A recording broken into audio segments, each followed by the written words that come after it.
No one. Welcome back.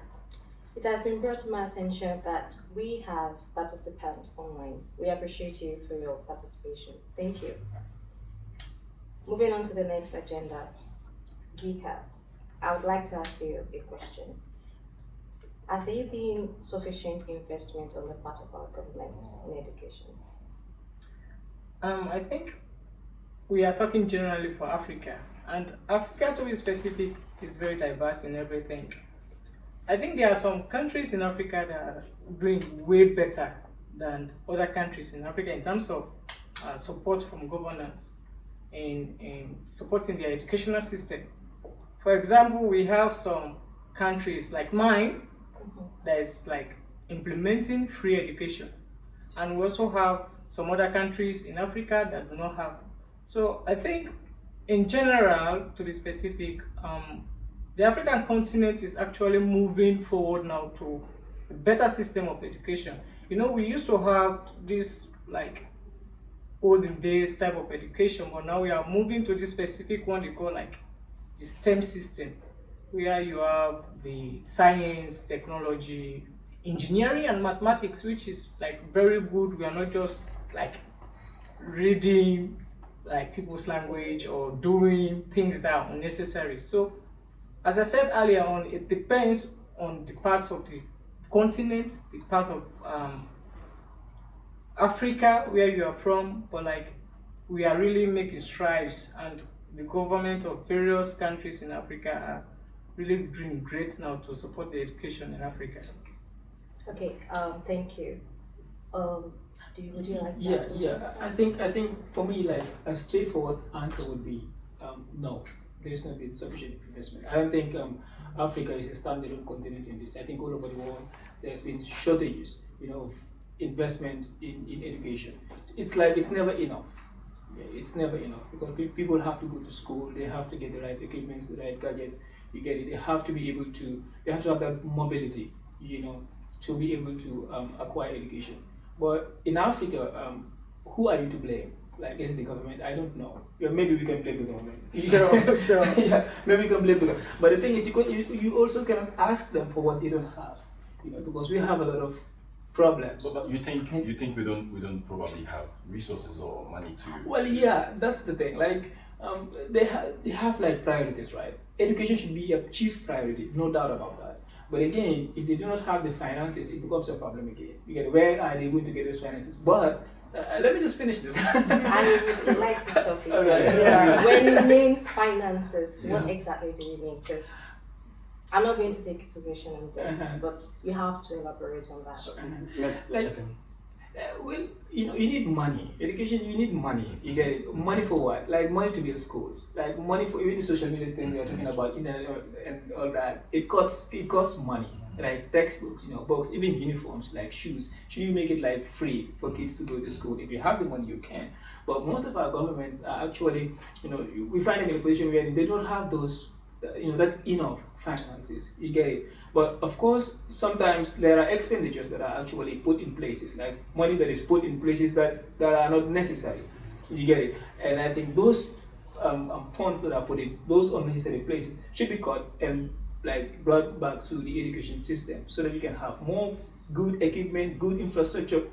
Just to finish, like just to give an example, I didn't study at the University of the Gambia. I didn't study at the University of the Gambia, but I used to go to the library there back home to read.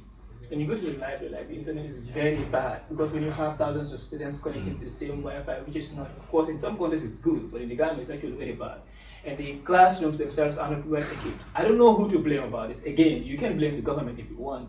You get it. But what we can do, of course, is to set these goals. It's achievable. That they should do something about this. They should prioritize it. They should make sure that we have standard equipment, standard education that can at least match, let's say, average countries. That are also achieving like making higher achievements in education.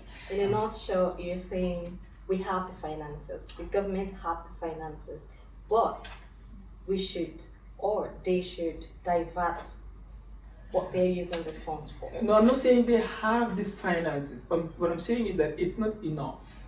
Because So because let me just say this from you, and I quote, we don't have the finances, but they're diverting the funds to unnecessary funds. Unnecessary Yeah, because it's every government has. So we don't have enough, right? They don't have enough funds, but they are putting it. They are putting Now you the get ones the they point. have. That means they have the finances. Nah, Yeah, I think it's a different thing. But they're just using it only. Because I think it's a myself, different thing. I think you it's a know, I probably bet to differ with your position on this particular matter, because I think that we have not been deliberate enough.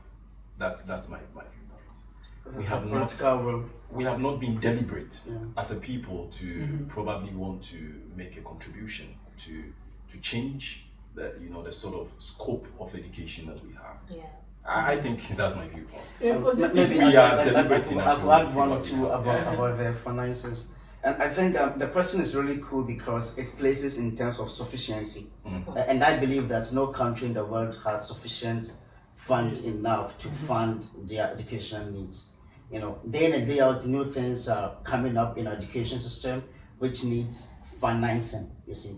But at least, whilst to talk about the general issues of financing of education in Africa, we cannot overlook the general burden of finances in Africa as a whole. Because we are burdened with a whole lot of things. The health sector needs money, education sector needs money, the road and highway and whatever sector, infrastructure, everything needs money. So the question of prioritization is a question of politics, and that is why we have politics. Politics is of ideas. So part A thinks that I want to invest in this. This person says I want to move into this.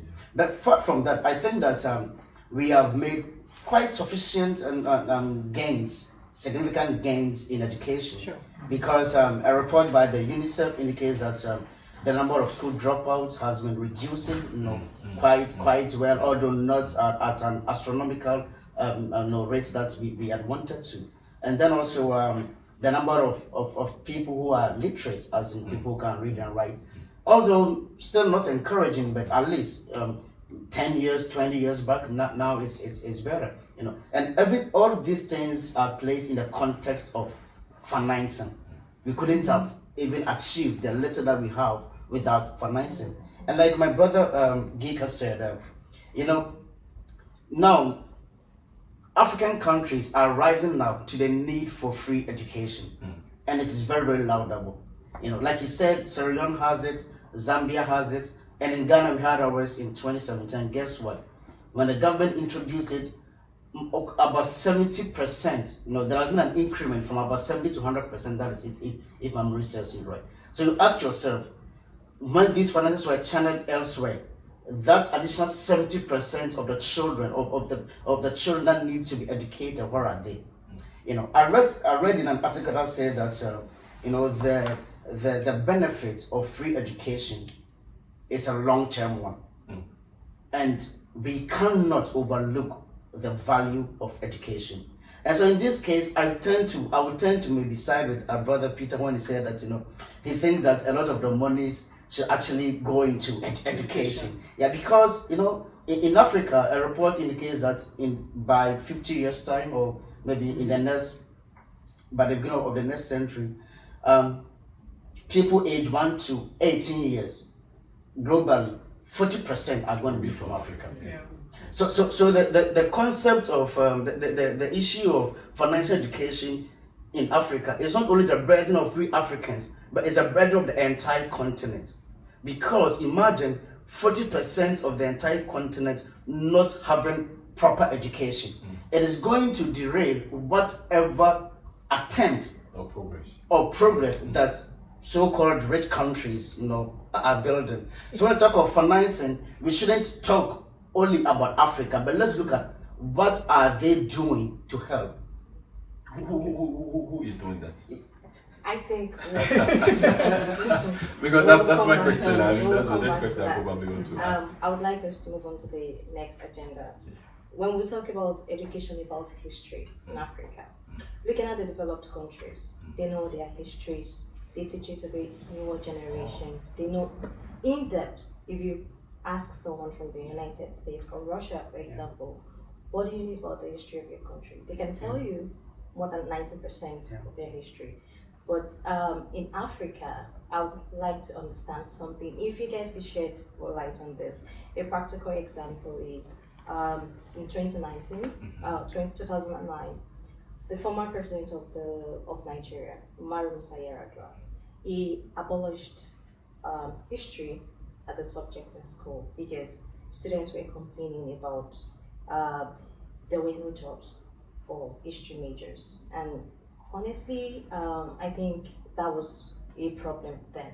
So because of that, he abolished history as a subject. But last year, in November 2022, it was formally reintroduced as a subject. So my question now is the removal of history, as it's like kind of led to the erosion of national cohesion and a danger of reverting back to ethnic violence in Nigeria. Because years ago, I think it's one of the important history in Africa. I wouldn't say Nigeria, in Africa, the Biafra War. It was a horrible history, and the newer generations are beginning to forget about this because there is no proper lesson in history, no proper education. So, what do you think the lack of history has done to Africa? Because I think in every country in Africa, we know less about ourselves, about our origin, about our history, about how we got here. So, what do you think, in your opinion? Yeah, ironically, my mom used to tell me, when she used to go to school, she was learning history, geography, and I think mathematics. And anytime talking about education, those are the only things that she would talk about. And guess what? My mom actually probably had maybe a primary education maybe about 60 years ago, and she was taught history. Take from the time she gave birth to me up to my age now. I'm not going to make my age available. I am not being taught I'm not being taught history. Like we don't teach history in school, so I don't know anything. The only history I know is when I watch politics and they are debating. Politicians in Ghana are debating about history. And so everything in the country has been subject to your political affiliation, so that even the truth about historical events is based on which political party you are affiliated to. And if we do not know where we are coming from, we are not able to learn. We can't learn. So I don't understand why they cancelled. And it's very, very good issue that you've brought out. And one thing I respect this country, one of the many reasons why I respect this country well, is how they value their history. You can't take it from them. You can't take it from them. Even to the extent that even with foreigners, they teach us their history. Just imagine, you come to study, to go home, but they still find a reason to teach you their history. Yeah, I think abolishing history should have not been the thing there. I think the thing here should have been the question: what type of history are we teaching in our schools in Africa? Because there is no way in European countries they'll be teaching you rich cultures of Africa in history. They teach their own histories. But in Africa, our educational system subdued us to a type of history learning. The school I attended, we had two. We had wider world and regional. And the wider world history was compulsory, and the regional, which is about our country, was not compulsory. You choose it. So the question there is not taking history out, but putting history to be something core and to be something teaching about our own self, history, not the wider world or the other thing. Because for me, I'm always proud to be an African, and I can tell any European that education itself started in Africa. We have universities in Egypt, Morocco, and other parts of the continent that are older than Oxford, Cambridge, and the other things. So our colonial fathers just came and diluted the educational system for us and made it fit their own system. You understand? Like I said, why would it be compulsory for me to learn English or French or Portuguese? It depends on the colonial father in my schools, and my language is still being taught in my school. So the thing is just reverting back to what really makes us Africans. teaching our own history is not like taking out history. So I think that's the thing. If I may, I think that I would want to come in here with some other few perspectives. I think that history is everything, in my opinion. Yeah. I think history is everything because we ought to understand where we're coming from, how we even got to where we are now, and we cannot take away the fact that we are people from different tribes, with different history or different historical backgrounds.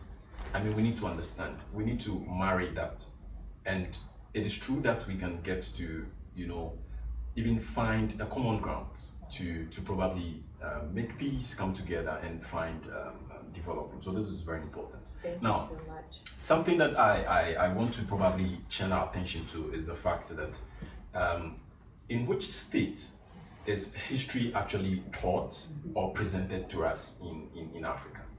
We probably maybe want to think about this because it is presented to you as which particular colonial master you have or which country colonized you and how they want you to receive that particular history. And even to the extent that if you have probably the British being your colonial masters, they make sure that you don't have any history or you don't learn any history that is coming from the East. And probably Sineben may bear me out because we never had history from the East. Did you ever probably have curriculums to talk about Russia or probably China or any other? But I think that even from it should be Ghana, made you don't know open. who's Yeah, I going to mean, it should be China, made I open for I us would to. like to say something to- about that. yeah. I understand what you mean about the way history is presented to Africa. But what I'm talking about here is the national history within the country. Yes, that I agree. We don't necessarily have to wait for people in other countries to tell us our history. We have our own history. We can make our history. So how do we make this? Okay. Like inter-tribal history. Okay. How this tribe came to be, how they were developed, how they started, how they got here, how this community was created. Do we have that? Do we have the national history? I think no, we don't. And most of this history, if we all bear ourselves out, have been written by Europeans or by foreigners, not by Africans themselves. Yeah, they have been diluted. And why And that is why, and of course, and that is the question probably you're trying to ask, and that is what I would try my possible best to address. I mean, we have allowed some issues to be the way they are, and we ought to, at some point in time, and now, take the bull by the horn. We need to be masters of our own game.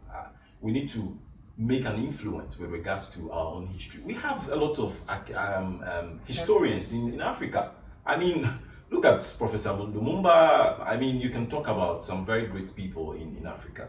We need to have that discussion to write our own discussions. And just as you said, where did we come from? How did this community come into being? It's important because, see, we cannot take out that particular fact. And one thing that the colonial rule did was to try to divide people on the basis of ethnicity, on the basis of tribalism and all that. We need to understand our history. Yes, we probably at some point in time had some sort of friction between us. Now, it is important for us to be deliberate, to find ways to get people to understand that we need to surpass that particular sort of friction that was between us and bring about cohesion and move together and forward as a country. Yeah, and we can only do this if we can appreciate our history, and this is very important. Yeah, if I may add something, then Can we come back to that? Yeah, of I course. would quickly like to talk about the tertiary education in Africa.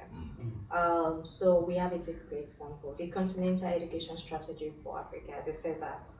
It's a project, right? It's implemented and it's meant to run from 2016 to 2025. And it's a strategy driven by the desire to set up a qualitative system of education and training to provide the African continent with efficient human resources adapted to African core values. Quite interesting. African core values, and therefore capable of achieving the vision and ambitions of the African Union. I think we all have our opinions about this. We know tertiary, they are different for every country. Like you said Tebao, Tibet, yeah. yeah, Tibet? Tibet, Mm. yeah. So what do you think? Has this project helped Africa in any way? Mm. Has it helped any country? Are we seeing the benefit? Are we seeing the outcome that we want to see? Yeah, let me just try to link it back to what you were saying. And- Because here, Yeah. um, Yes. um, I think what we are talking about is here who um, determines what we study, who determines what we learn. And that's what the government of Nigeria did. That's what Yaradua did, right? Made the Nigerians understand that it is we, the government, who determines what you who determines like what you study. Or should it be our parents, who determine that? Or should it be the society at large? Because erasing history from the curriculum, I think that's problematic. Yeah. I wouldn't want to go to history that much. It makes me feel a little bit uncomfortable because I love history, and seeing it like being under attack, it's like it makes me uncomfortable.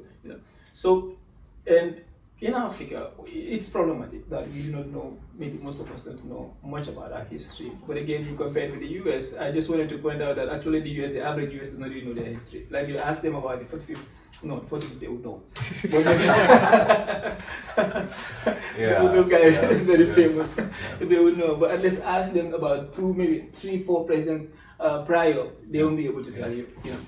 But for us, at least we are trying. But the problem now is, since the government determines what we study, there should be that engagement between government and society, between government and families, and also, having the kids getting involved in this, like we talked about earlier, having the kids determine what actually they want to study.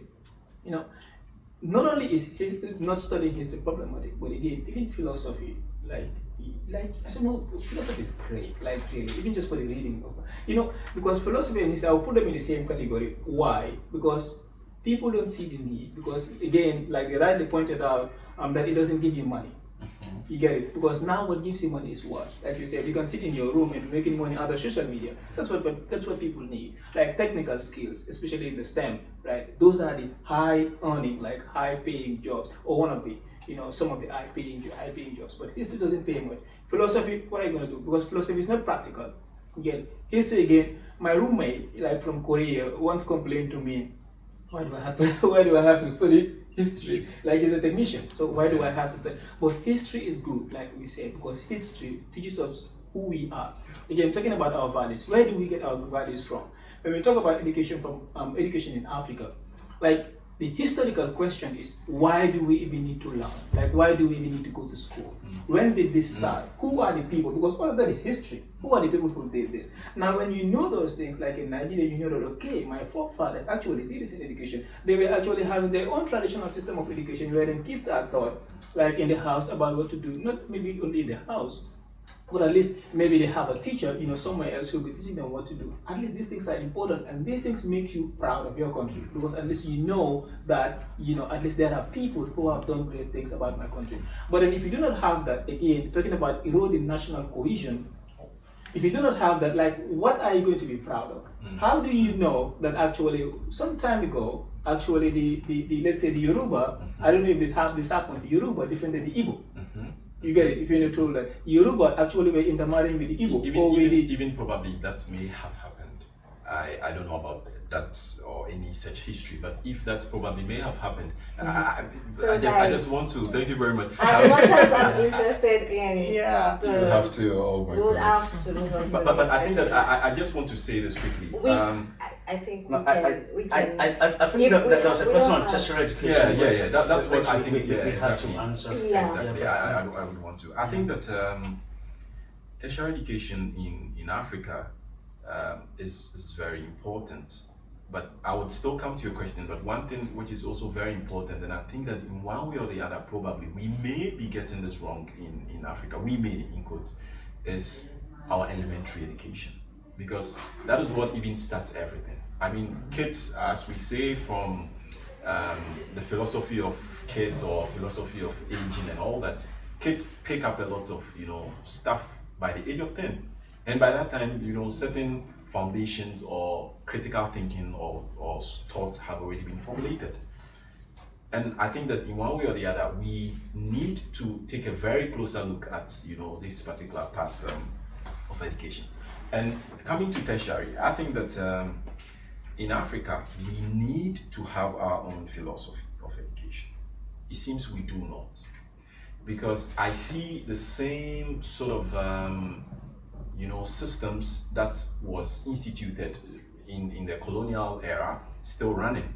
Because in the colonial era, it was to take people, to train them, to give them literacy, for them to be able to be some sort of Mediators. a mediator, yes, between the rulers and the local, or the people, I mean the indigents of the country.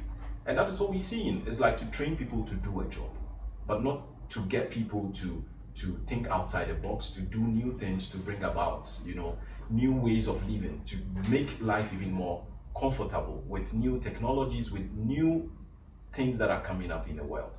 I think that we need to take a critical look at the concept and the philosophy of our education.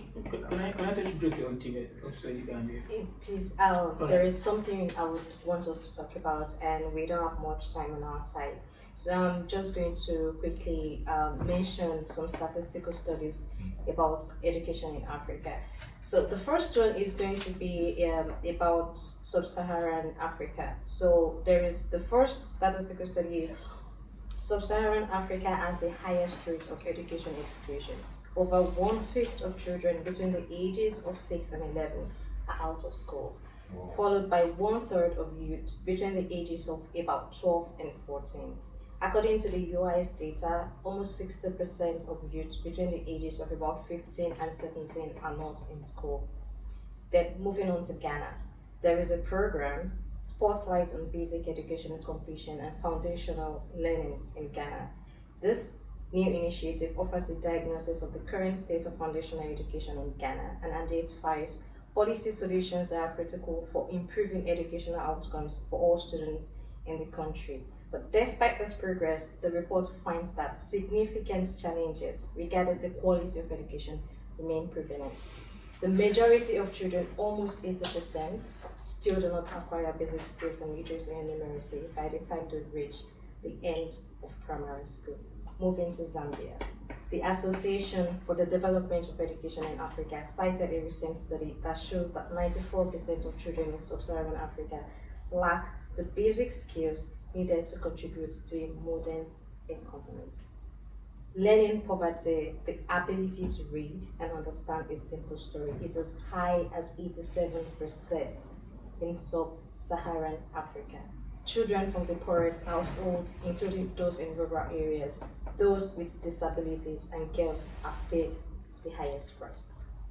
What do you think is the reason why, despite all the solutions, all the initiatives to make education better in Africa, why do we still have this poor outcome? I think I'll take this one first. First of all, I think that I already made mention of this. I think we have not been deliberate enough. I mean, we need to look at the philosophy. We need to have a plan as a country, as a continent. There should be a plan. Where do we want to get to in probably this number of years? And how do we shape in this particular system to meet this? But what is even more critical is that we need to consider this in the perspective of the people, the anthropological factors of the people. Because the sort of education system that you have in probably Northern Africa may have more of an Islamic system because they have the influence of Islam. The sort of education you have in other regions in Africa would equally have some of these things on there. And I think that the anthropological issues, it is very important. We need to understand and shaping our educational system to meet the needs of the people in there and have that plan and long-term goal to achieve it with that particular plan and philosophy in mind. Thank you very much. I would like to even to add to that because it concerns the country. Yeah, Mr. Hamdi, if you talk about plans, we have plans. I think no continent has plans than Africa. But we because need to be deliberate yes, as well. we ought to be make deliberate. it with all intent and with every goal and objective to be reached. But there has always been implementation issue. Implementation is the one I believe is the two most important thing that is killing Africa, right? And implementation in terms of finances is that you may have perfect ideas, but when the money comes, do we use it for the right purposes? You get it. Sometimes I don't want to go into political talks and the statistics and the whatever, but that is a challenge. Implementation, like you said, Ghana has the program you read about, and the tertiary program you said that started from 20 is supposed to end in 2025. Yeah, and even you see when they set the what called the development millennial developmental goals and then the sustainable developmental goals, they assist countries to do it. But why is that? It's only Africa that is always lurking behind, the set goal or objectives, and it is about implementation, corruption. I think I may support you from that angle. It's all about like the bad leadership in Africa. As for me, I may just like class the challenges into two folds, like the bad leadership or bad governance, and of course the irrelevant curriculums we have in our educational system in Africa. There are the plans, like you said, but the leaders are not like implementing them, and we are going to school reading things irrelevant to like development or any economical status.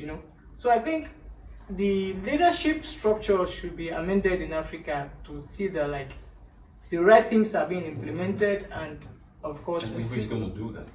we can do it. Africans can do it. No. I mean, I know Like that the is government, possible. of course, It's it starts a with the rhetoric government. that It starts with the government.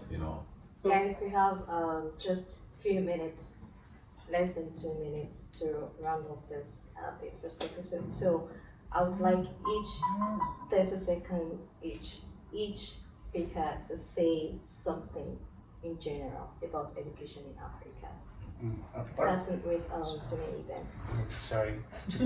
All right. So in total, I want to say that if you want to look at the quality of education, we should look at it in terms of access stock of number of children who are able to complete primary school, secondary school, vocation, and tertiary, access in terms of affordability and the resources. And also you have to talk of in terms of efficiency, effectiveness, and responsiveness and acceptability. More often we have ignored responsiveness and acceptability aspect of education. We think that we can just plan it and give it to the people, not asking them that, is this really what you need? Thank you very much. Thank you. and I think we should just work towards seeing education as something free, as a right.